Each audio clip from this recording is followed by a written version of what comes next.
പിതാവിന്റെയും പുത്രന്റെയും പരിശുദ്ധാത്മാവിന്റെയും നാമത്തിൽ ആമേൻ. എന്റെ പ്രിയപ്പെട്ടവരെ, ഡിസംബർ 4-ാം തീയതി വ്യാഴാഴ്ച, അമ്മേ പരിശുദ്ധ അമ്മേ, അമ്മേ പരിശുദ്ധമേ, ദൈവമാതാവേ, കൃപാസനത്തിലൂടെ ഞങ്ങൾക്കും ഞങ്ങളുടെ ദേശത്തിനും അമ്മ മധ്യസ്ഥം തേടി തന്ന എല്ലാ അനുഗ്രഹങ്ങൾക്കും കൃപകൾക്കും ഞങ്ങളിപ്പോൾ ഹൃദയം നിറഞ്ഞ നന്ദി പറയുന്നു.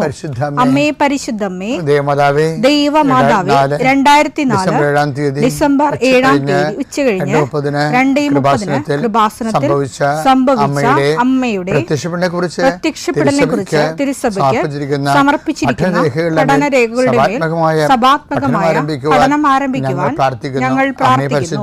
അമ്മേ പരിശുദ്ധമേ, ഭൂസ്വർലോകങ്ങളുടെ രാജ്ഞിയായ അങ്ങേയ്ക്ക് ഭൗമസംരക്ഷണത്തിനായി പ്രപഞ്ചപ്രകൃതിയെ തന്നെ തിരുസഭ പ്രതിഷ്ഠിക്കുവാൻ ഈ പ്രത്യക്ഷീകരണം വഴി ഇടയാക്കണമേ. പരിശുദ്ധമേ, ജപമാല മാതാവേ, സകല കൃപാസനം പ്രാർത്ഥനയോടും ചേർത്ത് ഞങ്ങളിപ്പോൾ പ്രാർത്ഥിക്കുന്ന ഈ കുടുംബത്തിന്റെ പ്രത്യേക നിയോഗം പറ മക്കളെ.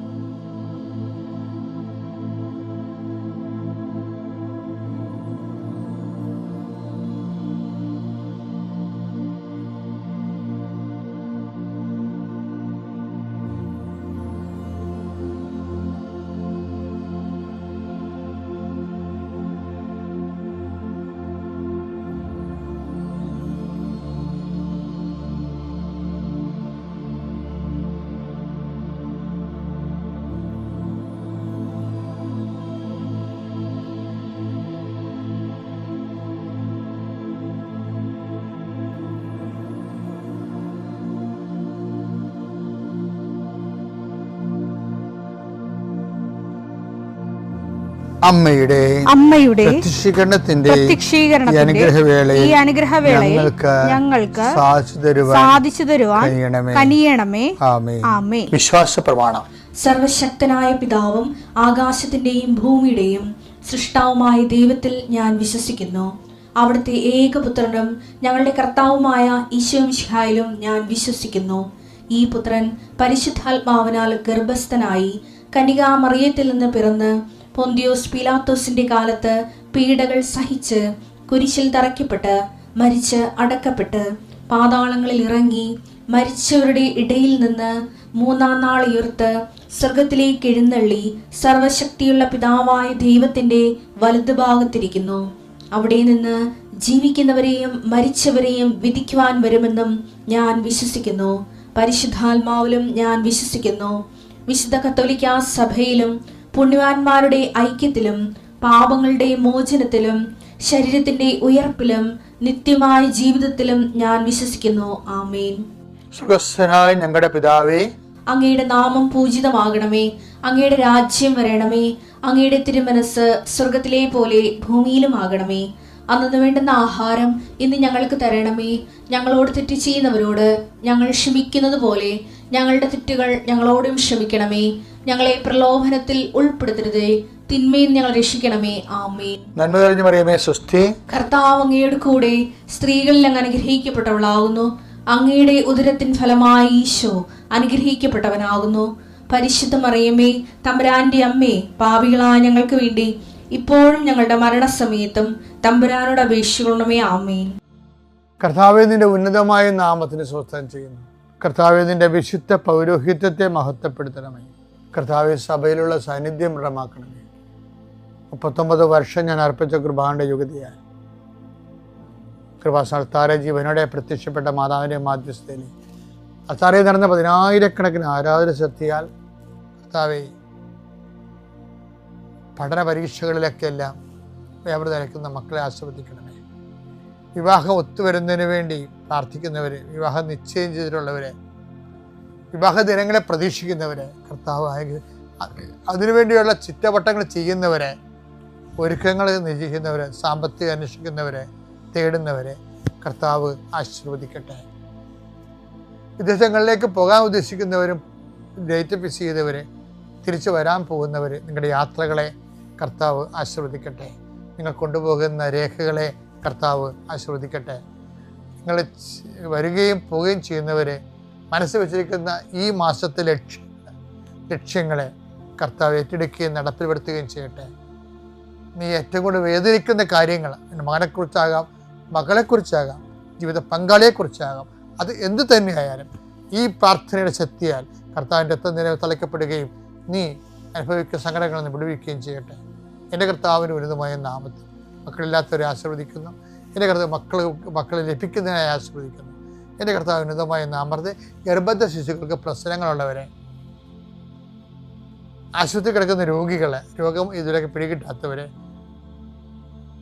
പലതരത്തിലുള്ള നീണ്ട ഐസിയുവിലും നീണ്ട ദിവസങ്ങൾ താമസിക്കുന്നവരെ, സാമ്പത്തികമായ ബാധ്യതകളാൽ വലിയ ജപ്തി നടപടിയൊക്കെ വരാൻ പോകുന്നവരും എന്നിട്ട് അതിലൂടെ കടന്നു പോകുന്നവർ, അവർക്ക് എത്രയും വേഗം ഒരു പോംവഴി കിട്ടാൻ പരിശുദ്ധ മാതാവ് ആശ്രയിക്കട്ടെ. പലതരത്തിലുള്ള അപകടങ്ങൾ, ആക്രമണങ്ങൾ അനുഭവിക്കുന്നവർ, ജലജീവികളുടെയും വിഷജന്തുക്കളുടെയും ആക്രമണങ്ങളിൽപ്പെട്ടിരിക്കുന്നവർ, കർത്താവിൻ്റെ രക്തം അവരെ തളിക്കപ്പെടുകയും ഇതോടുകൂടി അവരുടെ രോഗങ്ങൾ വിട്ടുമാറുകയും യേശുനാമത്തിൽ പ്രാർത്ഥിക്കുന്നു. ആമേൻ. നമ്മൾ ആന്തരിക മനുഷ്യനെ, അതായത് ഈ നമ്മുടെ മതത്തിൻ്റെ രഹസ്യങ്ങൾ മഹത്വമാണെന്ന് പൗലോസ് പറയത്തില്ല. തിമോത്തി 3:16 നമ്മുടെ മതത്തിന്റെ രഹസ്യം നമ്മുടെ മതത്തിന്റെ രഹസ്യം ശ്രേഷ്ഠമാണെന്ന് ഞങ്ങൾ പ്രഖ്യാപിക്കുന്നു. കണ്ടാ, അതായത് ഈ മതത്തിൻ്റെ ശ്രേഷ്ഠതയിലുള്ളതാണ് ഈ ആന്തരിക മനുഷ്യൻ്റെ ശക്തി പ്രാപിക്കൽ. ആന്തരിക മനുഷ്യൻ ശക്തി പ്രാപിക്കണത് എങ്ങനെയാണ്? ഈ ക്രിസ്തുവിന് ആന്തരിക മനുഷ്യൻ ശക്തി പ്രാപിച്ചത് യൂദാസ് വന്ന് ചുംബിച്ചപ്പോൾ അവൻ എന്താ വിളിച്ചത്? മത്തായി 26:49. അവൻ പെട്ടെന്ന് യേശുവിന്റെ അടുത്ത് ചെന്ന് ഗുരു സ്വസ്തി എന്ന് പറഞ്ഞു അവനെ ചുംബിച്ചു. യേശു അവനോട് ചോദിച്ചു, സ്നേഹിത, നീ എന്തിനാണ് വന്നത്? അപ്പൊ ഇത് വിഷയത്തില് ചുംബിച്ചത് എന്താണെന്നൊക്കെ ഈശോയ്ക്ക് അറിയാം. എന്താ കാര്യം അറിയാമെന്ന് വെച്ച് കഴിഞ്ഞാല് അതിന്റെ കാരണം തനിക്ക് സംഭവിക്കാനുള്ളതെല്ലാം അറിഞ്ഞിരുന്ന യേശു മുന്നോട്ട് വന്ന്, അത് അങ്ങനെ വാക്കുണ്ട്, 18:4, തനിക്ക് സംഭവിക്കാനിരിക്കുന്നതെല്ലാം അറിഞ്ഞിരുന്ന യേശു മുമ്പോട്ട് വന്ന് അവരോട് ചോദിച്ചു, നിങ്ങൾ ആരെയാണ് അന്വേഷിക്കുന്നത്? അപ്പൊ വിഷയം എന്ന് വെച്ചാൽ ഈ ഒരു മുഹൂർത്തത്തിലാണ് യൂദാസ് മുന്നോട്ട് വന്ന് അവനെ ചുംബിക്കണത്. എൻ്റെ അർത്ഥം എന്താണ്? യൂദാസ് വരുന്നതും ചുംബിക്കണതും എന്തിനാണെന്നുള്ളത് തനിക്ക് സംഭവിക്കാതിരുന്നത് മുൻകൂട്ടി അറിഞ്ഞു. അപ്പം അറിഞ്ഞെങ്കിലും അവനെ ചുംബിച്ച് കഴിഞ്ഞെങ്കിലും യേശുവിൻ്റെ ആന്തരിക മനുഷ്യൻ സർപ്പങ്ങളുടെ മേൽ ചവിടണക്കണം കണ്ടില്ലേ? എന്താണ്? സ്നേഹിത എന്നാണ് വിളിക്കണേ. ഇതൊരു ഭയങ്കര ലോകത്തീശ കൊണ്ടുവന്ന ഒരു വാല്യൂ സിസ്റ്റമാണത്. എല്ലാ മതങ്ങളും നിഷ്പ്രഭമാകുന്നത് ഈ ഒരു ജംഗ്ഷനിൽ വെച്ചാൽ. കാര്യം ഇതുപോലെ ഒരു മനുഷ്യനെ വാർത്തെടുക്കാൻ പറ്റത്തില്ല.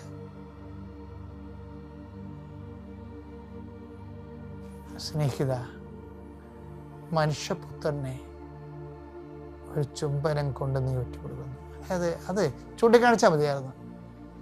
ഇവനിപ്പോൾ കൊല്ലണമെന്നെങ്കിൽ പോലും കർത്താവ് ഇവന് ചൂണ്ടിക്കാണിച്ചാൽ മതിയായിരുന്നു. ശരിക്കും പറഞ്ഞാൽ ഇവനെന്ത് ചെയ്യുന്നറിയാമോ? മനുഷ്യരാശി, അമ്മയും കുഞ്ഞും ഭാര്യയും ഭർത്താവും എല്ലാവരും സ്നേഹം എന്ന് പറയുന്ന ദൈവികമായ വികാരത്തെ കൈമാറുന്നത് ചുമതലമാണ്. അതിനെ കൊല്ലാനുള്ള ഉപകരണമാക്കി മാറ്റുകയാണ്. എനിക്ക് തോന്നുന്നത് യുദാസിൻ്റെ ഏറ്റവും വലിയ തെറ്റ്. ആ ഏറ്റവും വലിയ തെറ്റ് ചെയ്തവൻ്റെ പിന്നിലും കർത്താവ് സ്നേഹിത എന്ന് വിളിക്കുമ്പോൾ എൻ്റെ അർത്ഥം എന്താ?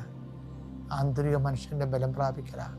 എഫേസ്യൻസിലെ 3:16 അവിടുത്തെ മഹത്വത്തിന്റെ സമ്പന്നതയ്ക്ക് യോജിച്ച വിധം, ഞാൻ പറഞ്ഞു കേട്ടത് ഇതുമായിട്ട്, അവിടുത്തെ മഹത്വ സമ്പന്നതയ്ക്ക് യോജിച്ച വിധം അവിടുന്ന് തന്റെ ആത്മാവിലൂടെ നിങ്ങളുടെ ആന്തരിക മനുഷ്യനെ ശക്തിപ്പെടുത്തണമെന്നും വിശ്വാസം വഴി ക്രിസ്തു നിങ്ങളുടെ ഹൃദയങ്ങളിൽ വസിക്കണമെന്നും. നിങ്ങളുടെ വിശ്വാസം ഈ ഒരു സാഹചര്യത്തിലും വിശ്വാസം വഴി എന്താണ് നമ്മൾ വസിക്കേണ്ടത്? വിശ്വാസം വഴി നമ്മളിൽ ക്രിസ്തു വസിക്കണം. വിശ്വാസത്തിൻ്റെ ഫലം ക്രിസ്തുവാണ്.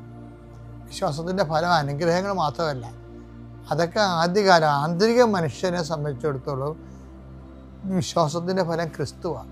നമ്മൾ ഈ ഒരു സാഹചര്യത്തിൽ ക്രിസ്തുവിന് സാക്ഷ്യം വഹിച്ചുകൊണ്ട് സാധാരണ മനുഷ്യർ പെരുമാറുന്നതിനേക്കാൾ സപ്ലിമെൻറ്റഡ് ആയിട്ട് സുവിശേഷ പെരുമാറുമ്പോൾ ക്രിസ്തു നമ്മൾ ജീവിക്കുകയാണ്. നമ്മളുടെ ആന്തരിക മനുഷ്യൻ ബലം പ്രാപിക്കുകയാണ്. അതാണ് ശരിക്കും പറഞ്ഞാൽ ഒരു വ്യക്തി ആത്മീയ വളർച്ചയിൽ കൈവരിക്കേണ്ട ഒന്നാമത്തെ നേട്ടം. ഇത് നമുക്കൊരു ചാലഞ്ചാണ്. ഇന്നത്തെ എല്ലാ ജീവിതത്തിലും നിനക്കിത് വഴിപിടിച്ച നിൻ്റെ പെരുമാറ്റത്തിലെല്ലാം ഈ ഒരു ചൈതന്യം നിലനിർത്താൻ ആന്തരിക മനുഷ്യൻ ബലം പ്രാപിച്ചതായിട്ട് നിനക്ക് അനുഭവിക്കാൻ സാധിക്കട്ടെ എന്ന് പ്രാർത്ഥിക്കുന്നു.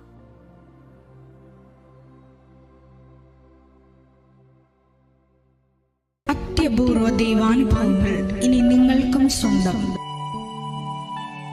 ഈ യൂട്യൂബ് ചാനൽ ഇതുവരെ സബ്സ്ക്രൈബ് ചെയ്തിട്ടില്ലെങ്കിൽ ഇപ്പോൾ തന്നെ സബ്സ്ക്രൈബ് ചെയ്യുക. ഈ വീഡിയോ ഇപ്പോൾ തന്നെ നിങ്ങളുടെ സുഹൃത്തുക്കൾക്ക് ഷെയർ ചെയ്തുകൊണ്ട് കർത്താവിൻ്റെ പ്രേക്ഷിതരാകുക.